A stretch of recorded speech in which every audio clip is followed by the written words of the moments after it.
Welcome back, viewers at home, as tomorrow is the International Day Against Drug Abuse as well as Illicit Trafficking, or World Drug Day, a day that calls attention to the urgent need to address the substance abuse crisis among young people worldwide. Now, joining us today, or rather tonight, is Fatima Seedat from SADAG, an organization dedicated to promoting mental health and substance abuse awareness in South Africa, and she will be sharing insight from SADAG's Substance Abuse Helpline, including the alarming statistics regarding drug and alcohol use among South Africa's youth, as well as about the three-part webinar series they are hosting. Now, the webinar started on Tuesday, the 24th of June from 2:30 until 3:30, and the topic that was being discussed was the science behind school-based prevention intervention. And currently they are tackling why or when is a little too much, which is youth substance abuse and harmful behavior for educators and parents. And tomorrow, still another webinar, and this webinar will be addressing the substance use crisis in schools and classroom. Fatima, assalamu alaikum, and jazakallah so much for joining us tonight. Walaikum salam and shukran for having us on your show to discuss such an important topic. Important indeed. Can you please start us off by elaborating on the factors that contribute to the high prevalence of what we know as substance abuse among young people in South Africa? I think that's such an interesting question because it's like there's no one answer to it. Hmm. There could be multiple factors that actually come together and cause what is going on. So, for instance, when we look at some of the big factors, it is a lot of peer pressure. We've seen trends of unhealthy coping skills. Also, just having to try and experiment, and over time becoming addicted to different substances because your tolerance um, fluctuates. So when you start, it may not be as effective. And as time goes by, your body then becomes used to it, which means it needs more substance or a different type of substance to give you the same satisfaction. So we are seeing that because of the experimentation, Mm. people are getting addicted differently. There's also people that are going through extreme difficulties, so like unemployment, poverty, um, relationship issues. Um, there's so much that people are going through, even people using trauma by using over the counter drugs. And that's another contributing factor to people um, you know getting addicted to different types of drugs. Mm. Speaking on those addictions, what are some of the long-term impacts of drug and alcohol abuse on youth? Not just, physically. I mean, because we see physically they cannot perform to the optimum at times, they miss out on certain moments of their lives, but also placing focus on their mental aspect in terms of impacts. So when we look at it, we can break it down into a few sections. So your mental and emotional well-being. So that often what happens is the substances do have an impact on the brain. So they could damage the brain. It could interfere with the growth of brain areas because if the younger you are, your brain is still developing, which means it will have an impact on it. There's memory. That's also another a thing that is like an issue that's been affected by substances. Then we have the different mental health disorders. So, a lot of substances induce different psychosis, and also things like anxiety, depression, paranoia. So all of these different mental illnesses could come from it as well. Like, for instance, alcohol is a natural depressant, which means that over time and long-term use, it makes you a depressed person. Learn your memory skills, and your learning abilities does have a very big impact, which often results into dropout from school or not being able to pass your different grades when you are at school.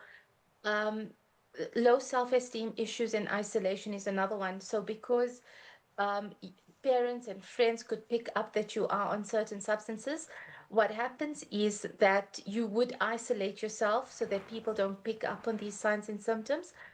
Um, and also low self-esteem becomes a very difficult, complex thing that youth do go through. They do have extreme feelings of hopelessness.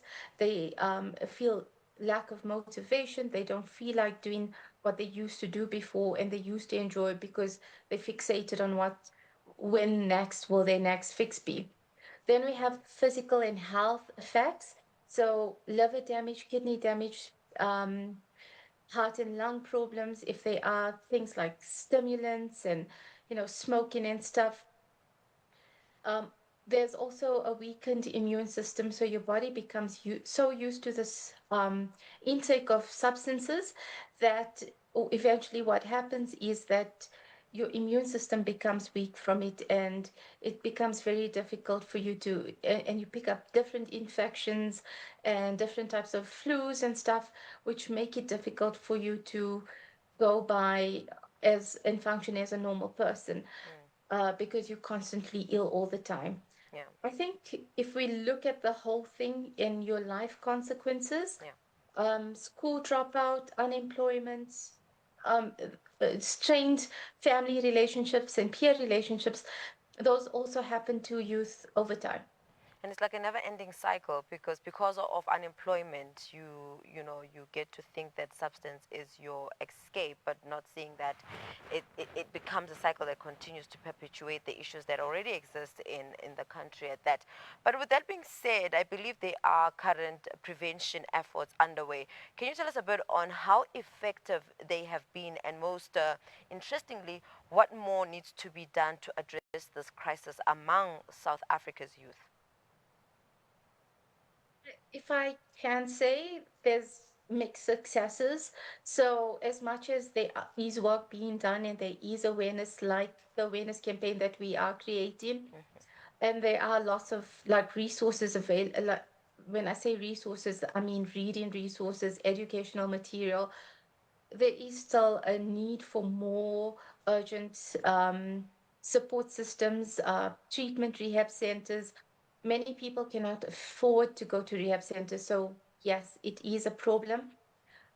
What is working for us is the school-based program. So there's a lot of organizations that go into schools and into communities, creating that awareness, making sure that there is enough psychoeducation being done, and the people know what are the signs, the symptoms, what to look out for.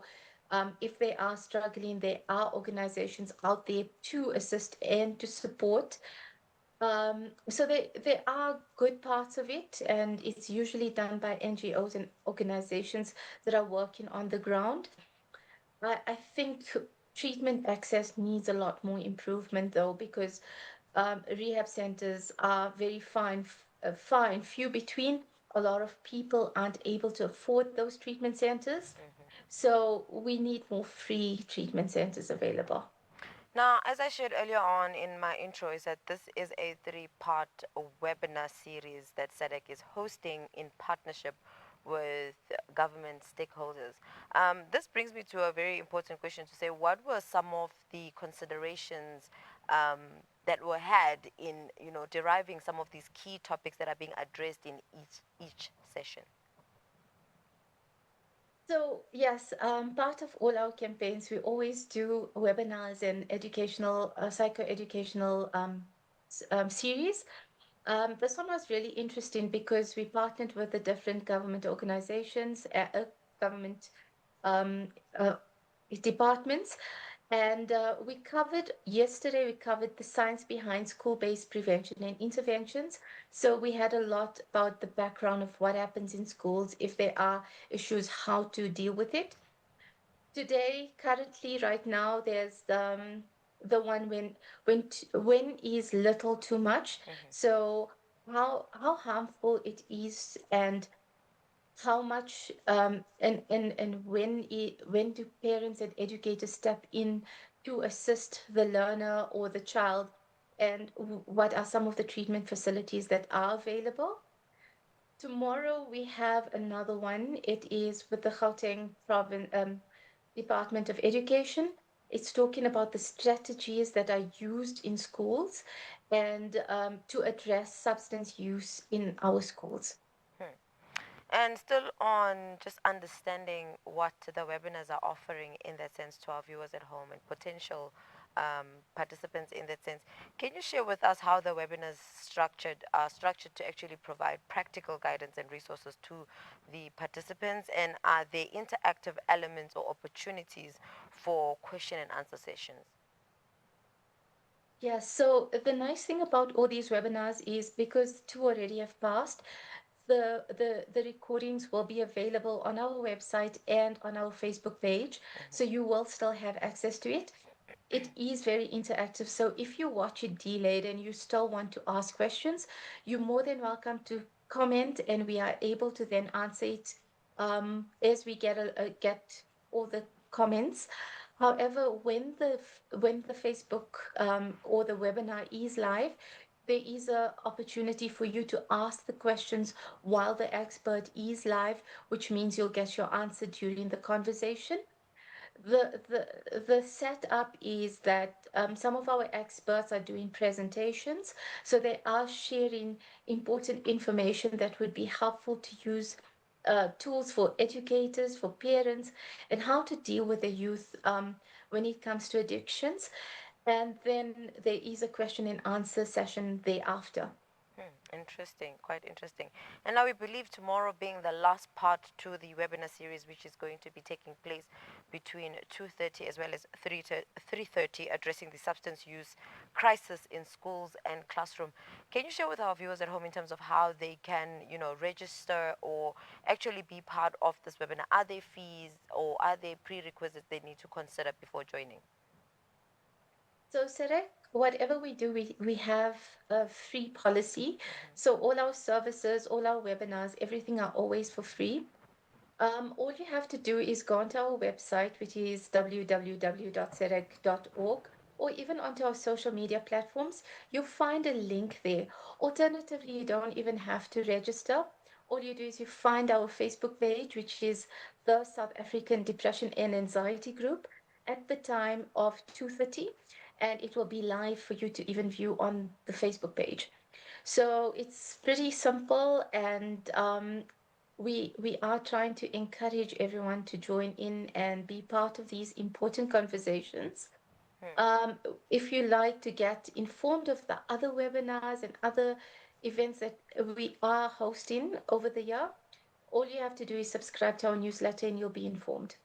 And just speaking on how, we're trying to eradicate this increasing or high prevalence of substance abuse, especially amongst the youth, in terms of future endeavors beyond prevention, what other evolving projects is SADC going to partake in terms of attaining resources that will be available to young people struggling with addiction or substance abuse, including the likes of treatment centers, support groups, or even helplines?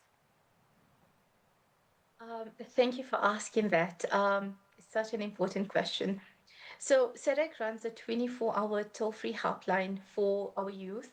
We also have a WhatsApp helpline because many youth don't feel comfortable calling in and speaking to someone initially.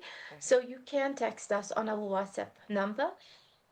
We are currently doing a lot of campaigns in communities and talks in communities. So, you can find us in some of them. We also are very big in education. So when it comes to mental illness and mental health and substance abuse and addictions, we love to have webinars and informative information being shared on all our social media platforms. Please do follow us, and you will learn so much. And it may be you might find something helpful to you as well. Um, for the future, we are hoping to open up many more support groups. So if anyone is interested in joining or opening up a support group, you're more than welcome to call us on our toll-free helplines, and a counselor will be able to assist you.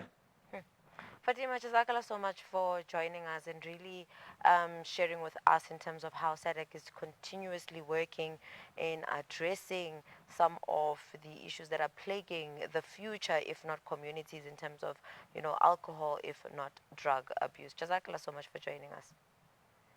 Shukran for having us. Viewers at home, that was my conversation with Fatima Seedat from SADAG, and we were just talking all things in terms of why is there, or rather, increasing statistics regarding drug and alcohol use among South African youth. Now, if you are someone who is living in a community and knows of someone who needs the help, or might really benefit from this webinar, make sure you do plug them with the webinar that's taking place, and also just plug them in terms of some of the tips that Fatima shared. But for now, let's head over to a net break. We'll see you just after this.